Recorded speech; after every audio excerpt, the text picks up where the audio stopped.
The show you're about to hear is a recording from Dr. Miller's webinar series titled Life Meditations. He began this series in response to the pandemic, and his goal has been to provide wisdom, practical tools, and comfort to people during these stressful times. Watch the entire series at drmiller.com/lifemeditations. That's drmiller.com/lifemeditations. Hello, good day. This is Dr. Miller, and we're here to explore the notion of stress, how to harness the energy of stress for peak performance and for success. For now, I'd like to get started with the 6 principles of stress, harnessing the energy of stress for peak performance. And I guess by now, things have changed from, when I first started introducing stress to the world and to the medical profession back in the early part of the 1970s. People didn't know what it was. It was amazing when I would give my talks, and I'd say, I'm going to demonstrate to you some basic principles of stress. Close your eyes for a moment, and at least half the people in the room wouldn't close their eyes. What do you mean, close your eyes? Surrounded by all of these people.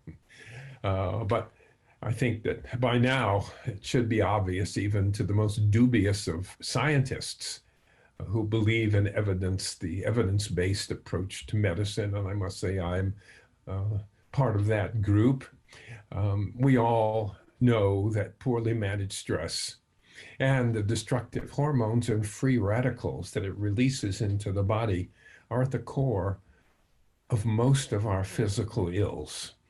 And in addition to our emotional ills and our relationship ills and our performance ills, it is at the core of our interpersonal failures, our national failures, and our global dysfunction, at the root of corruption, environmental failures, and even our wars. And that's a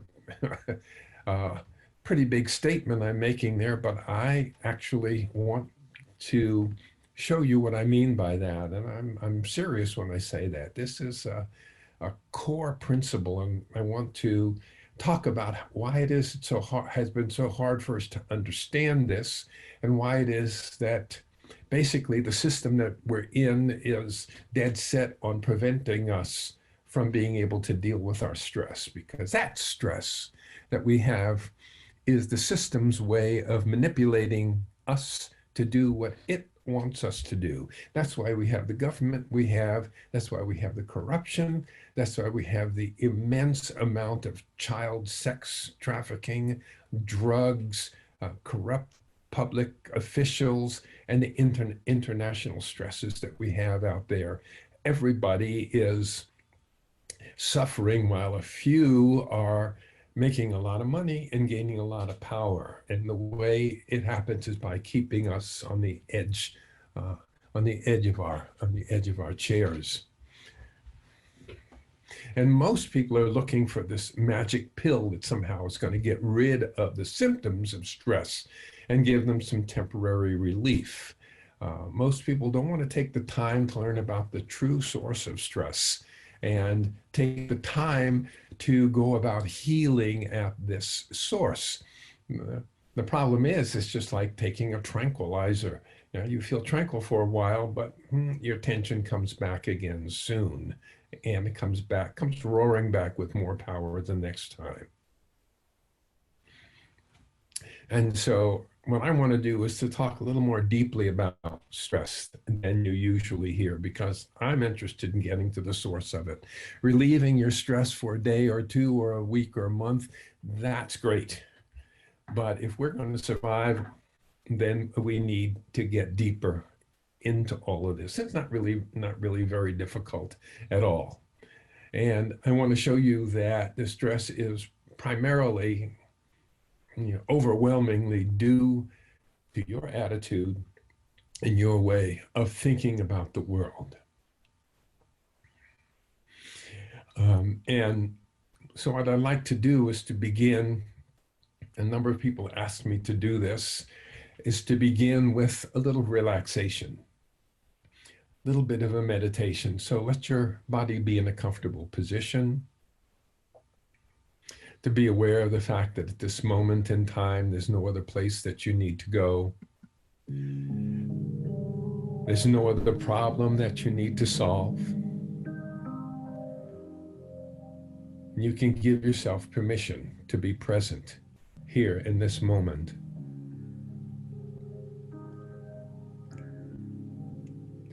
Allow your eyes to close.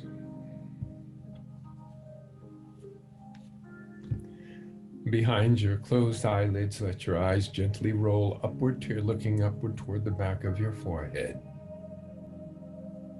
And when you do that, that's a signal to your nervous system that you are going to take charge. This is your mind, it belongs to you. And you have the right and the power to decide on what it thinks about, how it responds to its own thoughts and to the world around. Take a deep breath in, and as you let that breath out, let it be a feeling of letting go. Take another deep breath in, and again, let it out like you're a balloon letting out all the air. And then feel that little pause after you've breathed out and before the next breath comes in. That pause is the quietest time of all for all your mind and body. You hardly ever notice it. You notice yourself breathing in, and you'll notice yourself breathing out. But now I want you to pay attention to that little pause. And with each breath out, think to yourself the words, "It breathes me. It breathes me."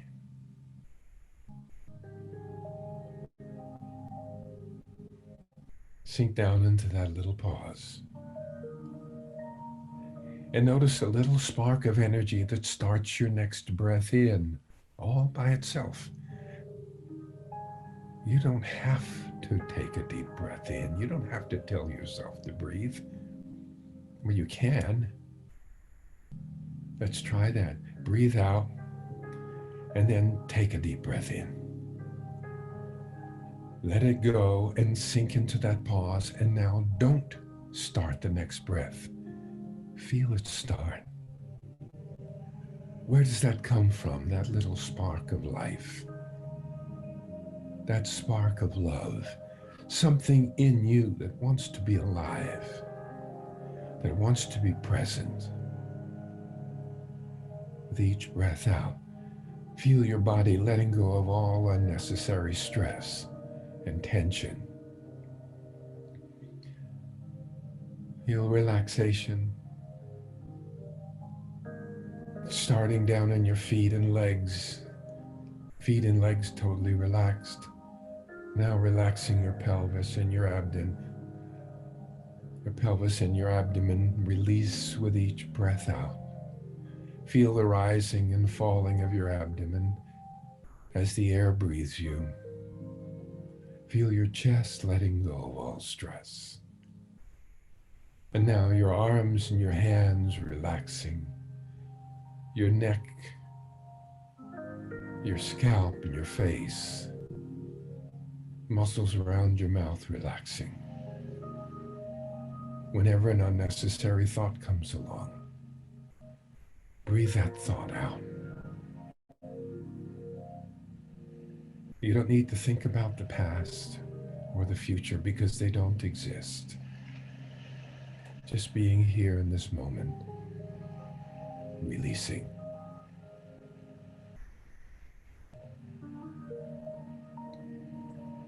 And notice the spaces between your thoughts.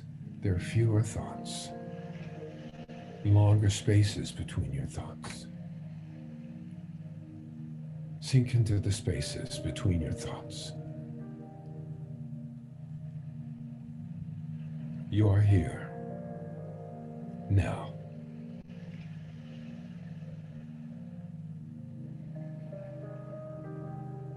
Good.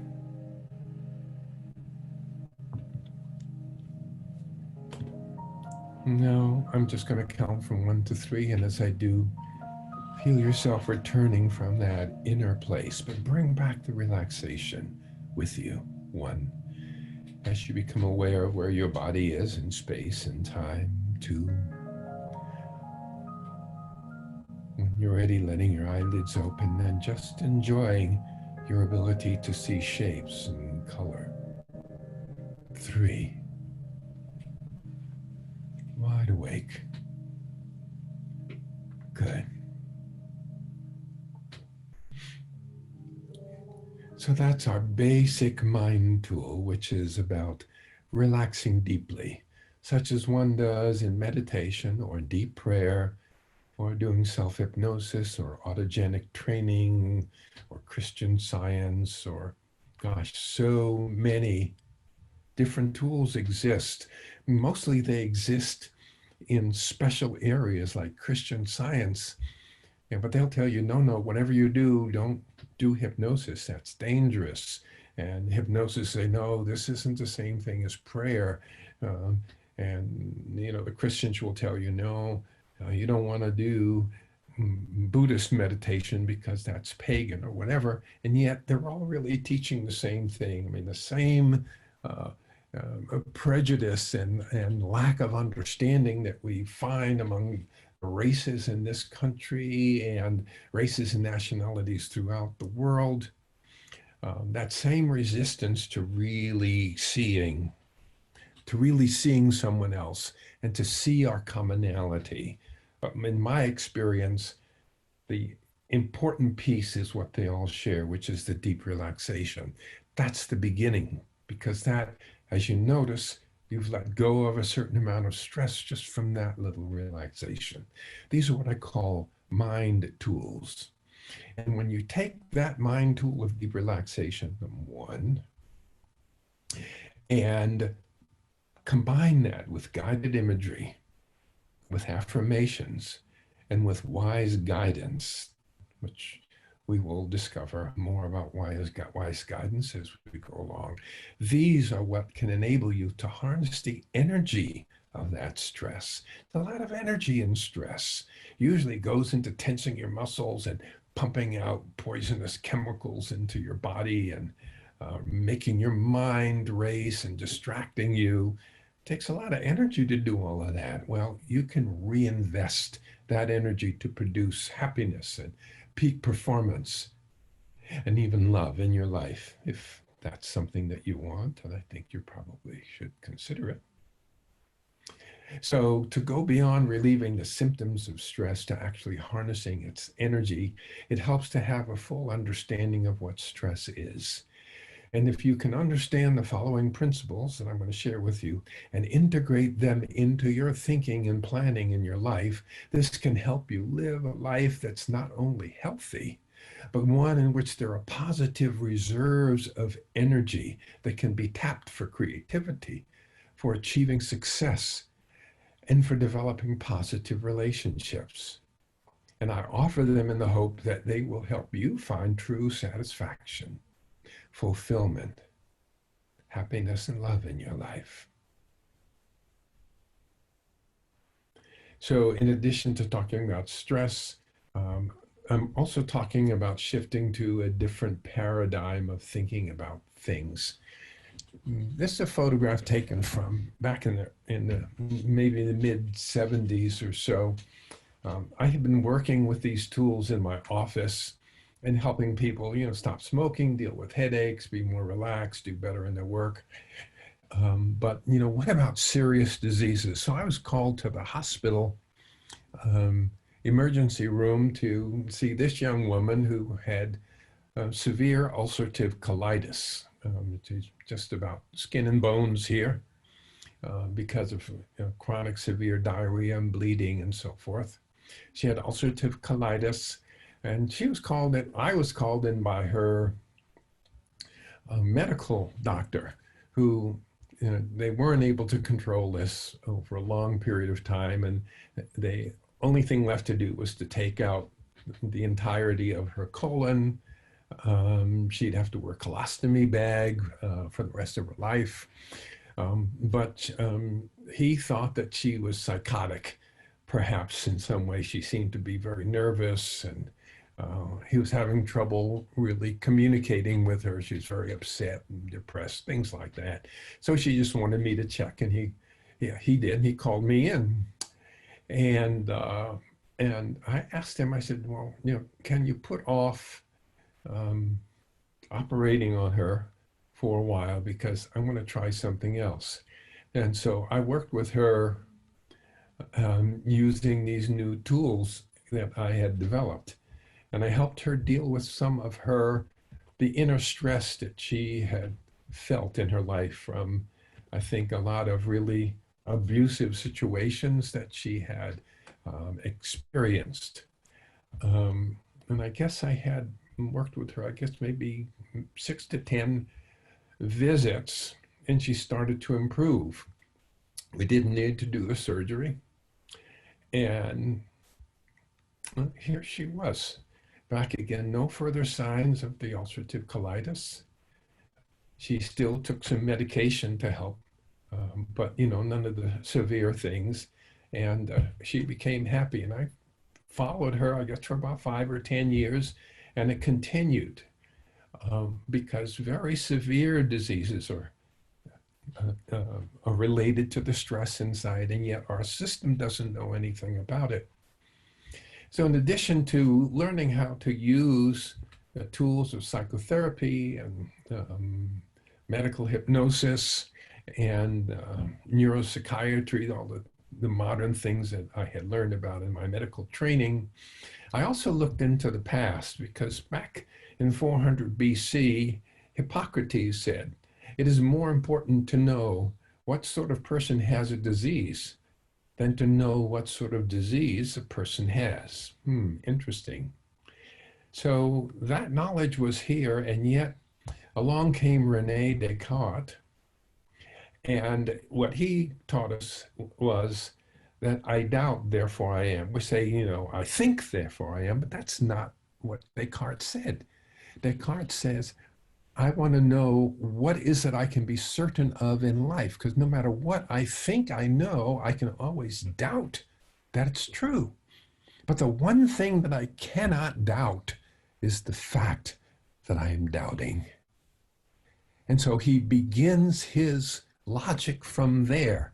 So his way of approaching the world is to constantly doubt things. And it gave rise to a great deal of modern thinking and to a great deal of what we call science there. However, one of the things is that he separated the mind and body. And so there's a thinking self, and then there's the physical self.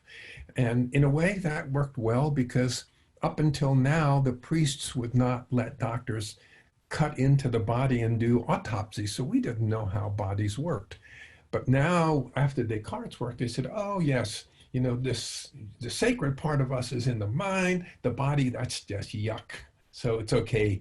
So we learned a great deal more, but we still developed this dualistic way of thinking that separated mind and body instead of seeing them as one. Then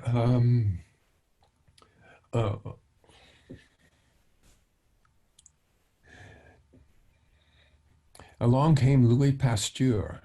And Louis Pasteur looked under the microscope and saw these bacteria and said, this is what's causing our illness. And that really started the kind of medicine that we practice now, for the most part, allopathic medicine, where you look for the enemy, you look for the infecting agent, you look for the thing that's going wrong, and you cut it out, or you poison it, or very few things that we do in modern medicine really bring about healing. Your body can heal itself, but in medicine, all we can do is sort of remove the cancer so your body can heal itself, or kill the bacteria so your body can heal itself. Surgery, I guess, is a cure, but other than that, the 99% of medicine is about treating the symptoms while nature heals the disease if it can. Claude Bernard came along at the same time as Pasteur, and he said, no, he said, the source of healing is from within, and what we need to do is create an internal balance, a balance in the milieu intérieur, as he called it, to develop homeostasis, to create balance. And when we're in balance, our body heals itself. When it's out of balance, that's when the bacteria can come in and injure it. When it's out of balance, that's when we have hormonal imbalances within ourselves. So, and this is really important because, now medicine, modern medicine's done a lot to take care of the stuff that's out there in the world, but now most of our illnesses are what's coming from inside. The next person that came along in my history of the development of the modern approach to medicine is Hans Selye.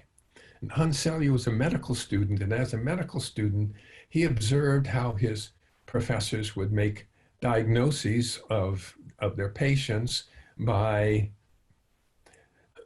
the basis of looking at differences in each patient's presentation, history and physical.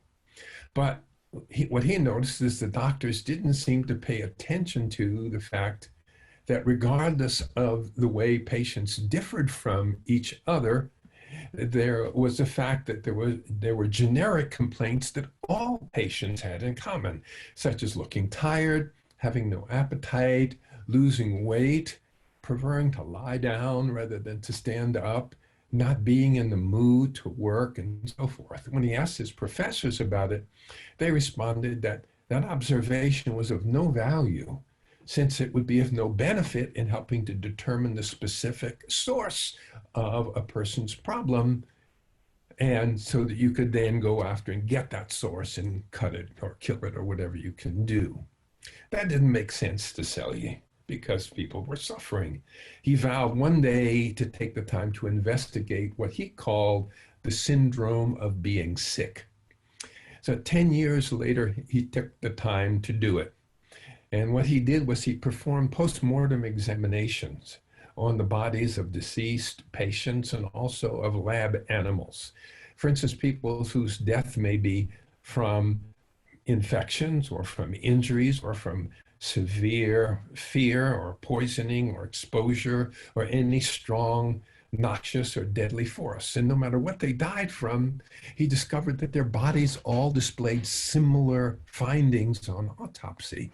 They had enlarged adrenal glands, they had swollen lymph nodes, and they had bleeding ulcers in their stomach and duodenum. And he theorized that this was a result of a kind of reaction that they were all having, regardless of what their particular disease was. And he gave it the name of the general adaptation response, or as we call it, the stress response. The stress response. And what he told us was that stress, he called the non-specific changes that take place many organs of the body when we are faced with a demand. Now, stress is there are two main pieces of the stress cycle that we need to pay attention to. And first of all, there is the phases of the stress response. First, there's the alarm phase. That's when your system becomes aware there's something going on. Second, there's a resistance phase. And thirdly, there's a recovery phase. During the resistance phase, that's when the body figures out, when you're in the alarm phase, your immune system goes into action, your muscles of fight and flight go into action, respiration builds up, so you're ready to deal with whatever. Gradually, the body figures out, what does it need to do? Is it a bacteria you need to kill? Is it a wild animal you need to fight off? Is it a landslide you need to run from? And then you have a specific response. And now you apply that specific response, and your stress can go away, and you go through the recovery phase. And the other thing that we notice, however, is if you've ever noticed, if you've almost been in an automobile accident, your car goes skidding off the road and you're sitting there at the side of the road, what do? You take a moment and you relax. That's the recovery phase. And in the world in which we lived 500,000 years ago, when these systems developed within us, that was all we needed to deal with the environment that was around us, because our stressors were primarily physical. The source of the threat was clear. Is it an animal? Is it a landslide? Is it an attacking cannibal? And the proper response was to stop whatever you were doing. Maybe you're painting a picture on the wall or carving yourself a knife to cut your dinner with or something like that. You'd stop, and to deal with that was called the fight or flight or freeze or faint response. Fight, flight, freeze, or faint, to deal with that stressor. This physical reaction involved raising the blood pressure, breathing faster, all those kinds of things we know are part of stress. But stressors like this weren't really that common. And there was plenty of time for your system to recover 500,000 years ago before the next stressor made its appearance. And thereby the body systems were able to maintain a balance over a period of time. So if you'd look at over time, yes, there's a stress one day, but then you have time to recover. Maybe 2 or 3 days later, there's another stressor, but then you have time to recover. And maybe a week later, there's another stressor, but then you have time to recover. And the system works very, very well. That's how it was then, but that's not where we live now. The modern caveman has a different situation to deal with. Today, we're bombarded with a terrific overload of information and disinformation that never lets up. The sources of the threats in our lives are vague and hard to identify. Our physical responses are useless. It's useless to physically strike out when your boss tells you may be tired, or the government tells you're going to have to wear masks and socially isolate for another month or so. You can't run away from it. The stressors are not brief and occasional. They're chronic, frequent, and numerous. And as a result, there's rarely an opportunity for a return to that relaxation phase. In turn, the tensions and chemicals of the stress reaction build up. You see, our systems operate in this manner. There's a buildup of tension, and then there's a release of tension. Take a deep breath in. Hold it. Feel the tension. Let go. That's what every breath is. And then release. Feel your heart. Collapses and relaxes. Collapses and relaxes. Okay? Tense relaxation. Tense relaxation. You work all day and then you relax at night. So there is this pattern. All of those of you who have had experience with sexuality know that there is a sexual tension that builds up. Then there's a sexual release, and then there's a relaxation. And during that relaxation, you're supposed to relax. If you're trying to cardiovert someone and you're going to give them a shock to kick their heart into action or to relieve an arrhythmia, you have to give that shock during the tension phase. If you give it during the relaxation phase, you can throw a person into a terminal arrhythmia. So that relaxation phase is a very, very important thing for you to have and for you to, but what happens in the world that we're in, we often don't get a chance to have that relaxation phase. As time goes on, day after day, there's more problems, tension builds, and the products of stress, the cortisone, cytokines, the prostaglandins, all of these chemicals go into your system designed to dissolve the organs of your body, to turn them into glucose, to send them out to your muscles so that you can run away from that saber-toothed tiger, which there isn't. So all of this action, not only does it not help you solve your problem, but it's causing distress and anxiety and disease in your body. And pretty soon it shows up. The tension, you notice the tension, then you start getting headaches, you'll notice anger, you notice insomnia, you notice allergies, you notice infection, as the organs of your body break down under this constant stress. And the other thing that it does, and this is really important for you to know, I can't exaggerate this too much, and that is that when you're in a stress reaction, then during that time, your cortical function is diminished.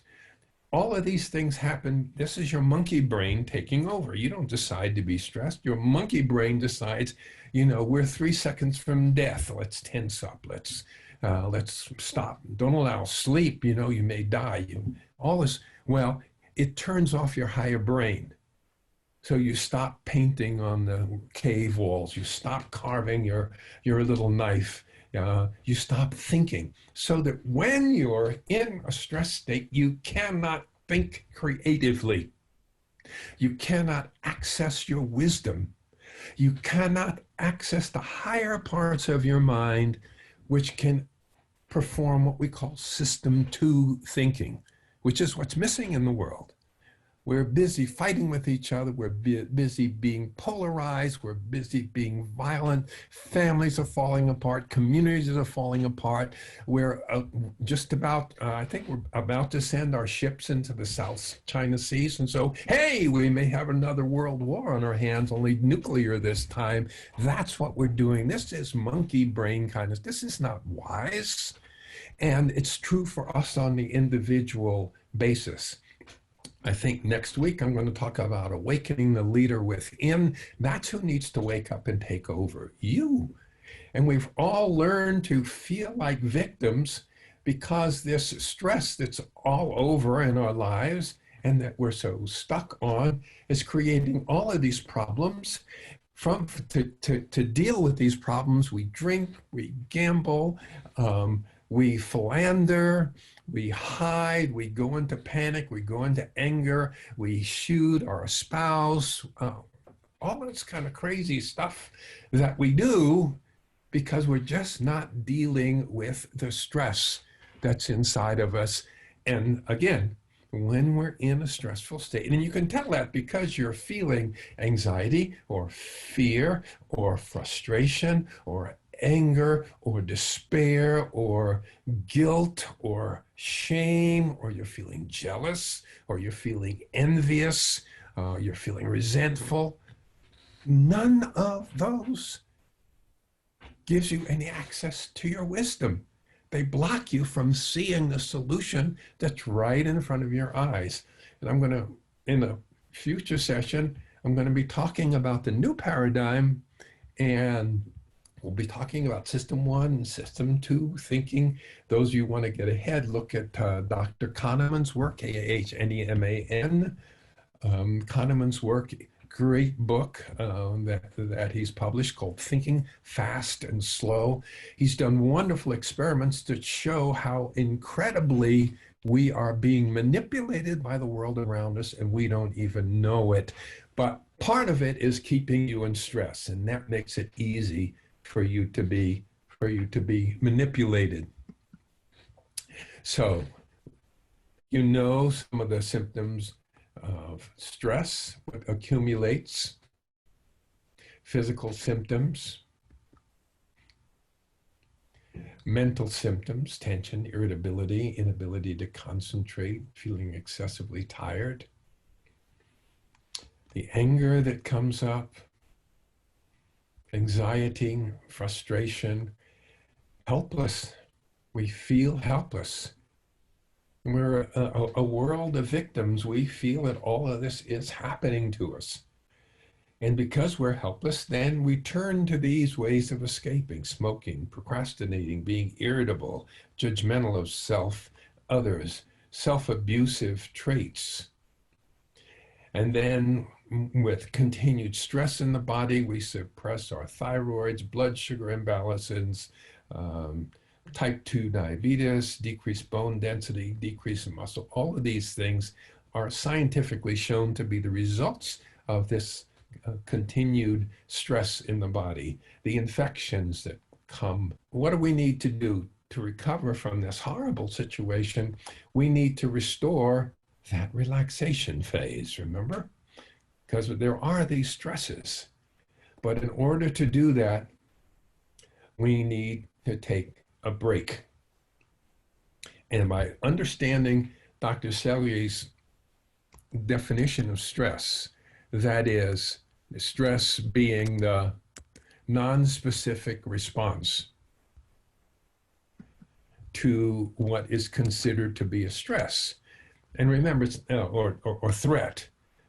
And we have to remember that our threats now are not that we're going to die in the next 10 seconds. Instead, we have in mind, oh no, I really thought I was going to be able to open my store this week, but now we can't open the store because pandemic is getting worse. And so, oh no, I don't know if I'm going to be able to pay the mortgage for the next few months. Okay, yeah, that's a stressor. That's a problem. But should you tense your shoulders? Should you grit your teeth? Should you scream and yell? Should you kick the dog? Should you smoke a pack of cigarettes? What should you do? Should you be stressed physically? No, because that kind of stress, those kinds of emotions are for dealing with immediate crises. And once again, they stop you from finding your creative solution. And that's how you harness stress, is you relax the tension. As Epictetus said many years ago in ancient Greece, it is not the external events themselves that cause us distress, but the way in which we think about them, our interpretation of their significance. It is our attitudes and reactions that give us trouble. We cannot choose our external circumstances always, but we can always choose how we respond to them. So we want to restore that relaxation phase. And then we want to be able to look beyond the symptoms to the source. How to restore the relaxation phase? I would say every time you find yourself becoming tense, you should relax. At the end of a tense day, do some meditation to relax. Every week or two, take a day or two off and go someplace where you do no work whatsoever and get to a really deep state of relaxation. Go on vacation once or twice a year, where you maybe take several days or a week or two and just wind down to zero. And when you do that, you get in touch with a deep sense of presence, and you're able to live your life more logically, which is just on the basis of, I'm safe right now, and I'm calm, be at peace. And finally, on a moment-to-moment basis, you get a phone call and they say, oh, this terrible thing may happen in 2 weeks. Oh, okay. Stop. Come back to zero. Empty your mind. Empty your body of tension.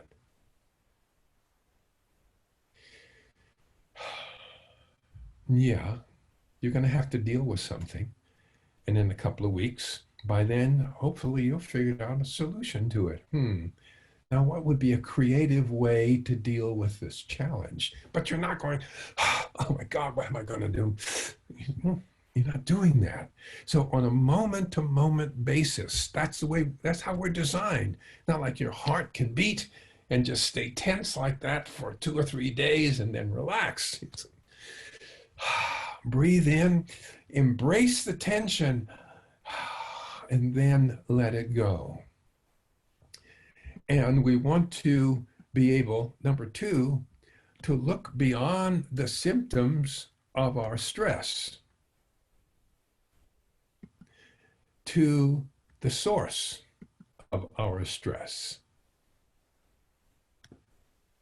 so that we're not just reacting to it, but we're looking deeper to find out just what is the source that the stress is coming from. These symptoms of anxiety, tension, all of the symptoms of stress, whatever that is, queasy stomach, headache, look at them as, like on the dashboard of life, a signal that at this moment in time, and this is an important point, you are thinking about the world and you're envisioning yourself in conflict with it. This is how you want the world to be, but in fact, this is the way it is. This is the way you wanted it to turn out, but this is how it's turning out. And they're different. And so there's cognitive dissonance within your brain. There's a conflict between what you want and what you got. And your monkey mind looks at that difference and it says, oh, conflict. Saber-tooth tiger is attacking. Breathe. Stop digesting and send that blood flow out into the muscles. Crank out the cortisone. Turn off creative thinking and let's deal with this immediate threat. Mm-hmm. So you want to learn to see those things on your dashboard, relax, and go back to that moment at which you felt the stress coming on, but just be relaxed and calm because you're safe, you're physically safe. And then ask yourself, what is the wise way to respond to this situation? How can you do something like that? Well, you can do it if you have been practicing, if you have been practicing your meditation, your deep relaxation, your selective awareness on an ongoing basis. In order to deal effectively with stress, number 3, balance. When we examine our evolutionary history as animals, it's obvious that the normal, healthy life is one in which there's an ongoing pattern. Get up around the same time every day. Go to bed around the same time every night. Eat the same kind of time every day. If you're studying, study at the same desk with a light coming over the same shoulder at the same time. Because when you move through these different phases of life, what actually happens is your brain goes into a different state of consciousness each time. And when you're in that state of consciousness, you can deal much better with the situation if you're in the state of consciousness that's designed to deal with it. And if you're doing it at the right timing, your mind and body will be ready to slip into that state of consciousness right away. And that helps you create the balance. And that's what you want, is balance and flow in your life in as many ways as you can think about it. Balance and flow. So I love the metaphor of surfing, because here you have, 20,000 pounds of water bearing down on you, but by balancing yourself properly, not only can you survive getting crushed by the wave, but you can harness its energy and have a great ride. So we're remembering, of course, then that stress is 1/2 of a normal, healthy cycle. The other half of it is relaxation. And we don't get the relaxation by eating or turning to any of our other habits. Our attitude to things is a very important aspect of it. What is your attitude? Attitude is key. As the Buddha taught us, the source of all suffering is wanting things to be different from how they are. Think about it.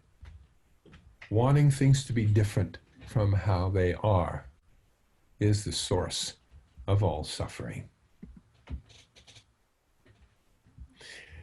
Dr. Kobesa, Suzanne Kobesa, studying at the University of Chicago, this was quite a few years ago, but she studied people whose professions put them under constant pressure and unremitting demands.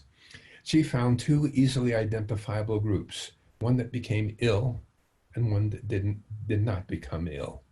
She found the primary difference between these two was that those who stayed well had a different attitude.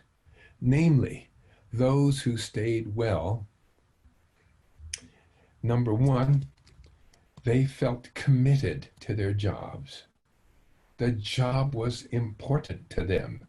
They had a commitment. They weren't just punching a clock and earning money. They had a commitment to that job. The second thing is they saw the problems in their life not as obstacles, but as challenges. They were interested in it. Let me see if I can solve this. I mean, before I go to sleep every night, I look at the New York Times crossword puzzle for the day and I try to solve it. It's hard, makes me work, and I usually fail, but sometimes I'm successful, especially on Monday. But that crossword puzzle is a challenge to me. It's not an obstacle. Oh my God, I've got to figure out the answers to this before I go. No, it's a challenge. So if you can see it as a challenge and not a commitment, and not an obstacle. And then number three, they felt a sense of control in their lives. And that meant that somehow, people were listening to what they had to say. They had an opportunity to choose what it was, what the rate of work was, rather than feeling helpless. And so if you're a employer, you want people to have that sense of control. And one kind of control that you have is when you're beginning to feel tense about things, you can relax using these tools of relaxation that you're developing. You have control.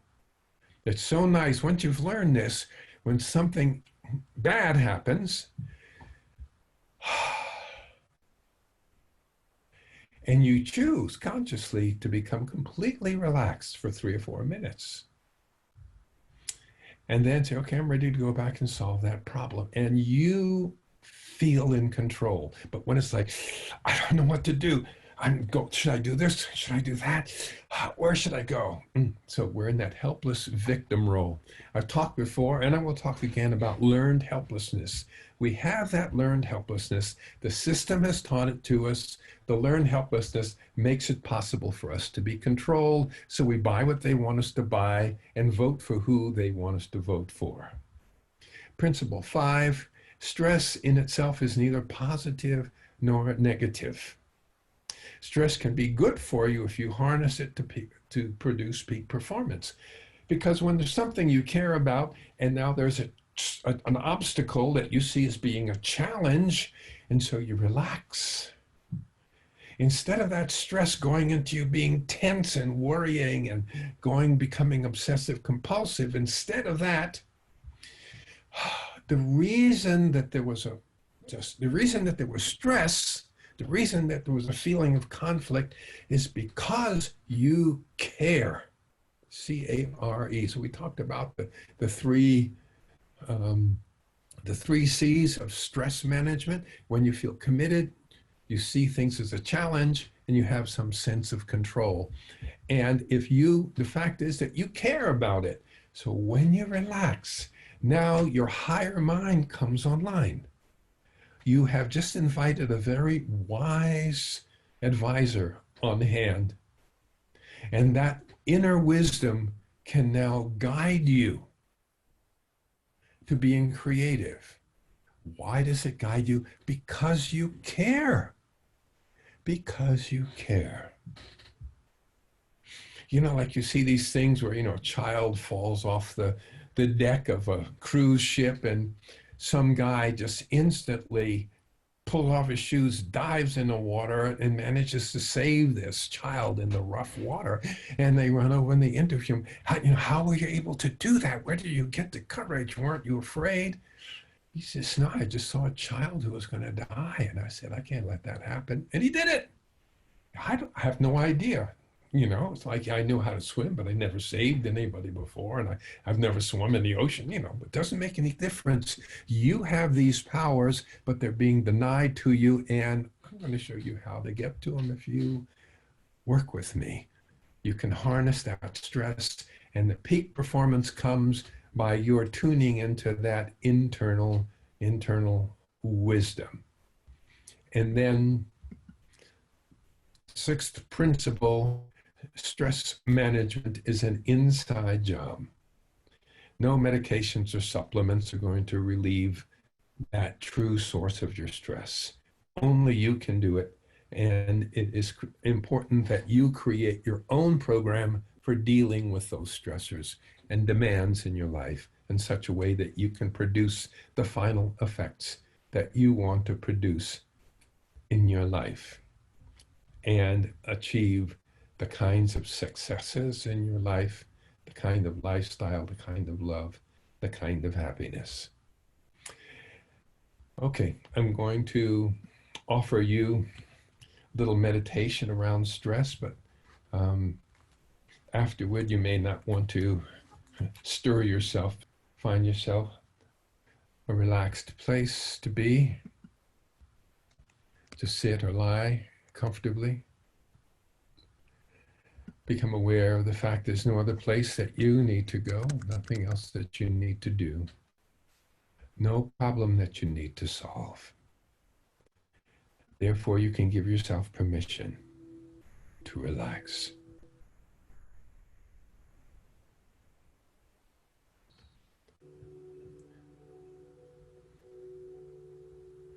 Begin with your eyes open and choose that point over on the wall or the ceiling opposite you, where it's easy to focus your eyes. Let everything else fade out of focus. And let yourself slip into that daydreaming kind of state, where your eyes are open, but you're really not paying attention to what it is that you're looking at, because your attention is inside. You're aware of your breathing, and you're aware that each breath in breathes in healing oxygen. Each breath out is emptying your body of tension and stress.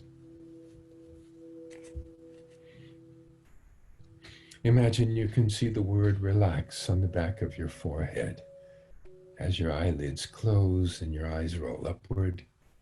See the word relax there on the back of your forehead.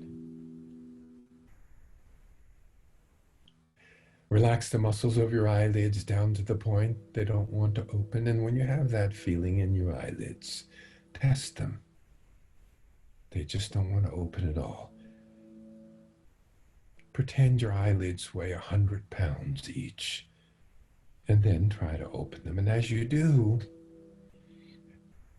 take that feeling of relaxation from your eyelids and let it flow through the rest of your body.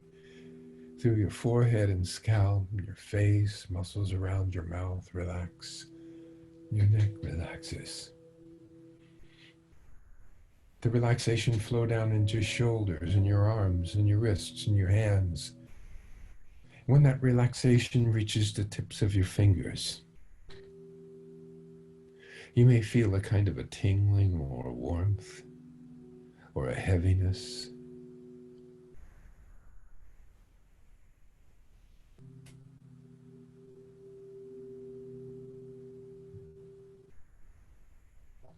Then take a deep breath in and draw that relaxation from your fingertips up into the center of your chest. And as you release it, thinking to yourself, it breathes me. It breathes me. And sink into that little pause after each breath out. Feel the delightful feeling of life renewing itself as each new breath begins itself, filling you with pure white light, relaxation, and peace. The rising and falling of your abdomen with each breath in and out relaxes all your internal organs. As you become more and more relaxed, your chest moves less and less. Instead, you're breathing down into your abdomen. Feel your abdominal breathing happening. You can put your hand on top of your chest and one on top of your belly. And feel how you can breathe into your belly and let your chest relax. That's a signal that tells your deeper mind, your limbic system, that you're safe, that there's nothing you have to do, that there's no problem that you have to solve, because you're in a safe place. And then let that relaxation flow through your pelvis and thighs and knees, down through your legs and ankles and feet, all the way down to the tips of your toes. Releasing and letting go. In a moment, I'm going to ask you to open your eyes and close them again, and as you do, your relaxation will double over what you have now. Open your eyes, close them, let your relaxation double. See the word relax in the back of your forehead once again, or you can just look into the darkness there. Feel that doubled relaxation in your eyelids. And then test your eyelids, and as you do, let that doubled relaxation flow from your eyelids throughout every cell of your body, all the way down, right out through the palms of your hands and the soles of your feet. Good. And you'll notice that each time I guide you into relaxation, it's very similar to the other times. There are lots of different ways of entering the state of deep relaxation. It's important for you to find the one that works best. And it's usually best to stick to that one, just like if you're going to learn a foreign language. You should probably learn one at a time, not 5 or 6. And by repeating this pattern, taking charge of your attention again and again in the same way, you're training the deeper part of your mind to obey you. Like anything else that you practice, you get better and better at it. You become more and more relaxed. And anytime any unnecessary thoughts come along, imagine those unnecessary thoughts are like words suspended in the center of your head.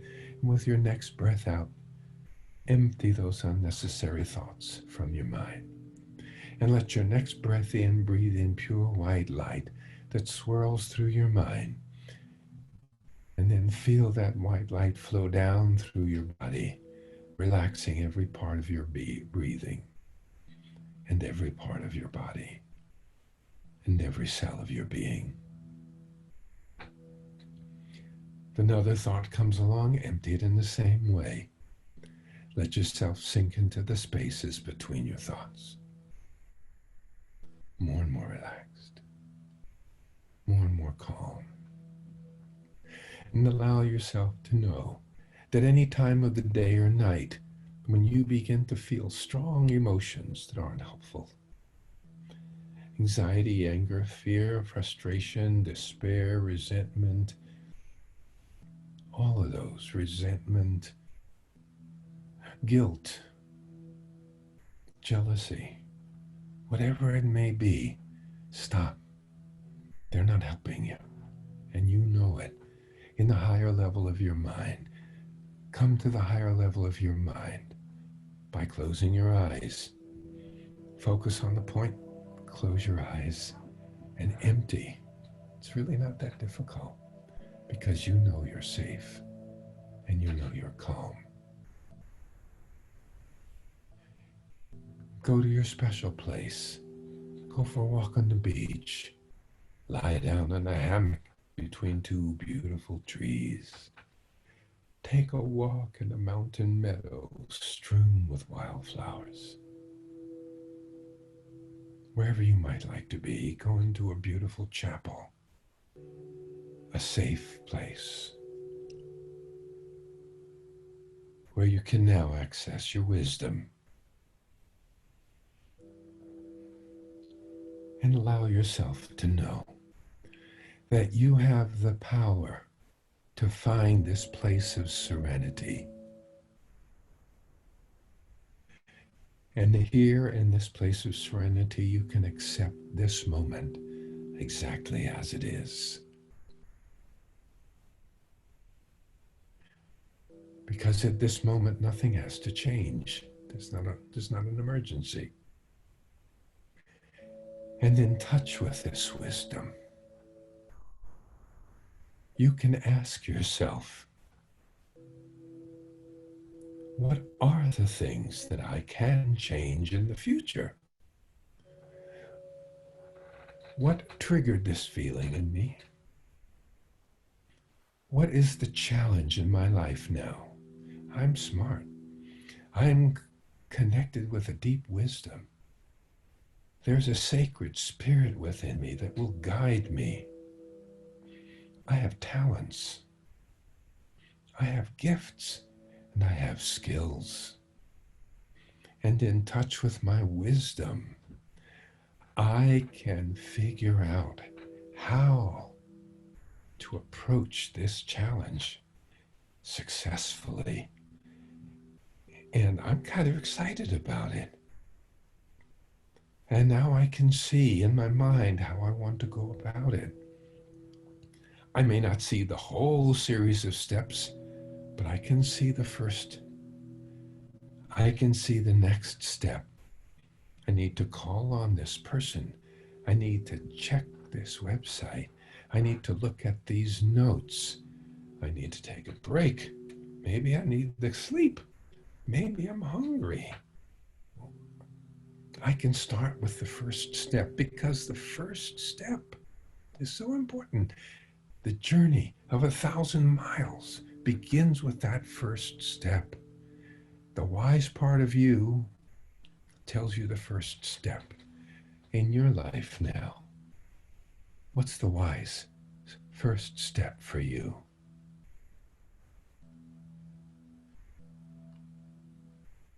Visualize yourself taking that step. What is it that you need to do in the next few minutes or in the next hour, or maybe not for the next day, but whenever? A logical, reasonable, rational, and wise step toward dealing with that challenge. Visualize yourself doing it. Project ahead, act it through in your mind. And by doing this, you're training the subconscious part of your mind exactly how you want it to behave. Feel yourself doing it and feel yourself happy, joyful, stimulated, excited, successful, empowered, and feel it in your gut. Feel the emotion. That emotion is the jet fuel that will empower you. Because each time you picture yourself doing things the way you really want to do them, you empower yourself more and more to become the person you really want to be, because that's the person you really are. That's the person you came here to be. Good. Repeat this process. And as you do, you actually reprogram and rewire your whole system. Now just form an image of yourself on vacation somewhere. Let all of that work stuff go for now. And picture yourself being really happy, doing something you really enjoy, far, far away from anything that could ever disturb you. And feel that happiness. Feel that comfort. Good. And then bring yourself back to an awareness of where your body is resting, feeling comfortable and clear. But please, please, please practice. Practice. One of my favorite stories is about the fellow who's lost in New York. He's trying to get to a concert at Carnegie Hall, and he's driving his car through Manhattan, and he's got discombobulated. He didn't know to make a left or a right, and yet he's got to try to get there, and he's already late as he looks at his watch. And finally he pulls up next to a taxi driver, and he leans out the window and he says to the taxi driver, "Hey buddy, can you tell me how to get to Carnegie Hall?" And the taxi driver says, "Practice, practice, practice." So that's the secret. You can learn to relax yourself at the click of a finger if you practice. And that is the key to taking charge of your life. So let's do it. Foment a revolution and take charge of your life. This is Dr. Emmett Miller wishing you happiness, freedom, love.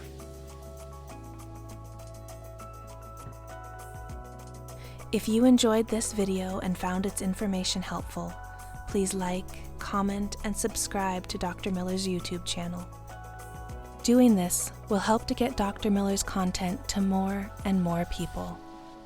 If you'd like to watch the entire webinar series, you can do so at drmiller.com/lifemeditations. That's drmiller.com/lifemeditations. Be present, be kind, and be well.